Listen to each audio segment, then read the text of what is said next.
আমরা সবসময় মনে করি অন্যের লাইফটা আমাদের চেয়ে বেশি সুন্দর। ইনস্টাগ্রাম, ফেসবুক বা রিয়েল লাইফ যেখানেই তাকাই মনে হয় সবাই খুব ভালো আছে। আর আমরা শুধু নিজেদের স্ট্রাগল নিয়ে আটকে আছি। কিন্তু একটা কথা আমরা ভুলে যাই, অন্যের লাইফটা আমরা দেখছি বাইরে থেকে। যতটুকু তারা আমাদের দেখাচ্ছে, ওদের লাইফটা আমাদের সুন্দর লাগে কারণ ওরা শুধু ভালো পার্টটুকুই দেখায়। যাদের আমরা সবসময় হ্যাপি দেখি, যাদের দেখে আমরা ভাবি যে ইস, আমার লাইফটাও যদি এমন হতো, কিন্তু তারাও না আপনার মতো কোথাও না কোথাও কোনো না কোনো কিছু নিয়ে স্ট্রাগল করছে, শুধু সেটা সবাইকে দেখায় না।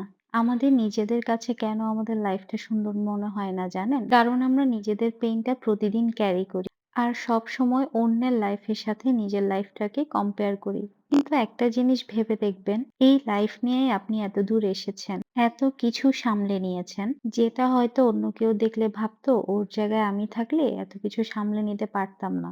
পারফেক্ট লাইফ বলে আসলে কিছু নেই, সবার লাইফে আপস এন্ড ডাউনস থাকে। আমাদের জীবনটা যদি সবসময় ইজি হতো, হয়তো আমরা কখনো সিজদায় যেতাম না। লাইফের এই আপস এন্ড ডাউনস গুলো আমাদের আল্লাহর কাছে ফিরিয়ে আনে। জীবনে যদি কোনো কষ্টই না থাকতো, তাহলে হয়তো আল্লাহর সাথে আমাদের কানেকশনটা এত ডিপ হতো না।